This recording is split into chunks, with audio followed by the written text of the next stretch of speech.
Hello students, welcome back to my channel. This is Rupi Chaudhary. So students, हम अपना education में third chapter कर रहे थे और इसमें हमने 3 जो मेन लॉन्ग क्वेश्चन थे वो कर लिए थे और आज हम 2 शॉर्ट क्वेश्चन करेंगे। तो हमारा जो लेसन है उसका नाम है मध्यकालीन भारतीय शिक्षा। देखते हैं शॉर्ट क्वेश्चन कौन से इम्पोर्टेंट है। सिर्फ 2 ही शॉर्ट क्वेश्चन हैं जो इम्पोर्टेंट है, वो मैं आपको करा दूँगी इस वीडियो में। पहला शॉर्ट क्वेश्चन है, एक शिक्षण संस्था के रूप में मकतब का सामान्य परिचय दीजिए। और सातवां लॉन्ग शॉर्ट क्वेश्चन है, एक शिक्षण संस्था के रूप में मदरसे का सामान्य परिचय दीजिए। ओवरऑल इसमें बात यह है कि इसमें मकतब और मदरसे के बारे में पूछा गया है। जो मध्यकाल था उसमें जो शिक्षा थी वो मकतब और मदरसे में बच्चे की संपन्न होती थी। इससे पहले हमने मठ, गुरुकुल और अन्य जो शिक्षण संस्थाएं थी उनके बारे में पढ़ा था। तो देखते हैं मकतब क्या है और मदरसा क्या है। So let's start the class.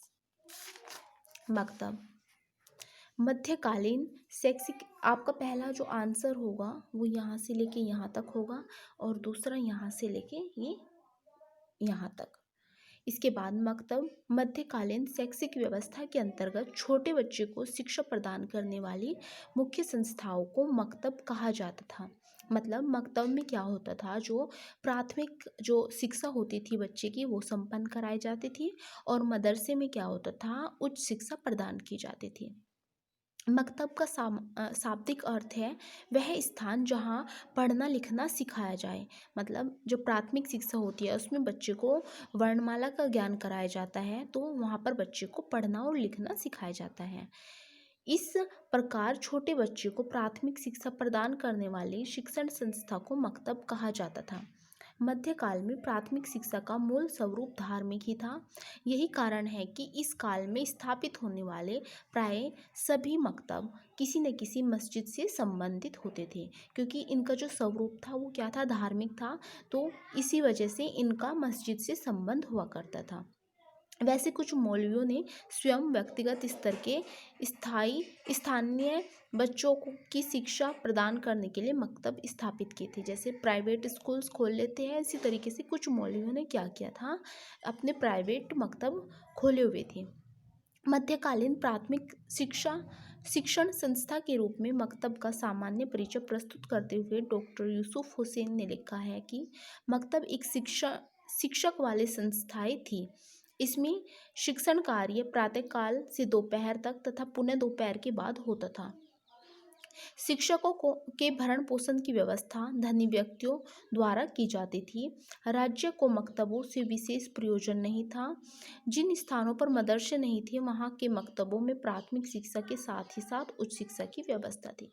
इसमें क्या कहा है यूसुफ हुसैन ने कि जो मकतब है उसमें प्रातःकाल से दोपहर तक बच्चे को शिक्षा दी जाती थी और उसके बाद दोपहर के बाद भी। और जो वहाँ के धनी लोग होते थे वही मकतबों में क्या करते थे, भरण पोषण की उनकी व्यवस्था करते थे। और इसके बाद जहाँ पर मदरसे नहीं होते थे, मतलब उच्च शिक्षा प्रदान करने वाले संस्था नहीं होती थी, तो वहाँ पर मकतब में ही बच्चे को उच्च शिक्षा भी प्रदान की जाती थी। भले ही मकतब का स्वरूप धार्मिक शिक्षण संस्था का था, परंतु उस काल में समाज के हिंदू तथा मुस्लिम परिवारों के बच्चे साथ साथ मकतबों में प्राथमिक शिक्षा ग्रहण करते थे। मकतबों में शिक्षण विधि क्या थी, ओरल थी, मतलब मौखिक थी, परंतु तख्ती लिखने का भी अभ्यास कराया जाता था। इन्होंने यहाँ पर कहा है कि भले ही बच्चा हिंदू हो या मुस्लिम हो, और उस टाइम की जो संस्था उनका स्वरूप था शिक्षा का, वो धार्मिक शिक्षण, धार्मिक से मतलब उस टाइम पर मुस्लिम शिक्षा के बारे में शिक्षा दी जाती थी, लेकिन हिंदू और मुस्लिम दोनों प्रकार के बच्चे शिक्षा ग्रहण करते थे। इसके बाद मदरसा, जो आपका सातवां जो शॉर्ट क्वेश्चन है उसका आंसर आप यहाँ से लिखेंगे। पहला आपका आंसर कंप्लीट हो गया है, मकतब का सामान्य परिचय दीजिए। इसके बाद मदरसा, मध्यकालीन शैक्षिक व्यवस्था के अंतर्गत उच्च शिक्षा प्रदान करने वाली मुख्य शिक्षण संस्था को मदरसा कहा जाता था। मदरसा शब्द की व्युत्पत्ति अरबी भाषा का शब्द दरस से हुई है, जिसका शाब्दिक अर्थ है भाषण देना। इस शाब्दिक व्युत्पत्ति के आधार पर कहा जा सकता है कि मदरसा उस शिक्षण संस्था को कहा जाता था जहाँ शिक्षण कार्य मुख्य रूप से भाषण या व्याख्यान के माध्यम से किया जाता था। मकतबों के ही समान अधिकांश मदरसे भी किसी बड़ी मस्जिद से संबंधित होते थे।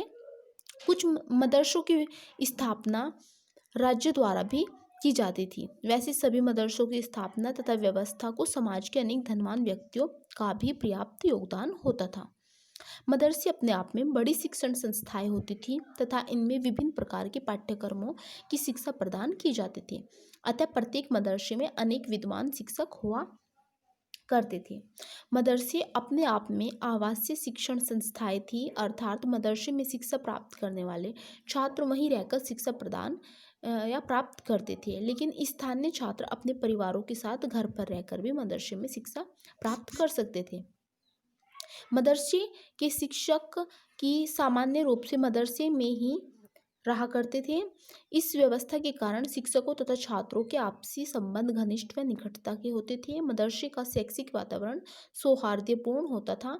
मदरसे में धार्मिक व लौकिक दोनों प्रकार के शिक्षा की समुचित व्यवस्था होती थी। मदरसा क्या था? उच्च शिक्षा का एक माध्यम था और यहाँ पर बच्चे अगर दूर के बच्चे होते थे तो वो यहीं पर रहकर शिक्षा प्राप्त करते थे, और अगर स्थानीय आसपास के बच्चे होते थे वे शिक्षा प्राप्त करने के बाद अपने परिवार के साथ रहा करते थे। इसके बाद ये भी मस्जिदों से संबंधित होती थी और इन पर ये यहाँ पर जो टीचर और स्टूडेंट का संबंध था वो घनिष्ठ और निकटता का था। तो आई होप आपको मकतब और मदरसे के बारे में पता चल गया होगा। ये हमने अपने लघु उत्तरीय प्रश्न में दोनों अपना मकतब और मदरसे का सामान्य परिचय हमने अब यहाँ पर कंप्लीट कर लिया है। इसके बाद बाकी जितने भी शॉर्ट क्वेश्चन हैं वे आपके लॉन्ग क्वेश्चन में कवर हो गई है और इसके बाद हम अपना नेक्स्ट चैप्टर करेंगे। आई होप आपको ये लेसन यहाँ तक समझ आया होगा और इसके बाद हम पढ़ेंगे लेसन नंबर 4 ब्रिटिश काल में भारतीय शिक्षा। मिलते हैं नेक्स्ट वीडियो में। उम्मीद है आपको समझ आया होगा। Do like share and subscribe my YouTube channel. जय हिंद, जय भारत।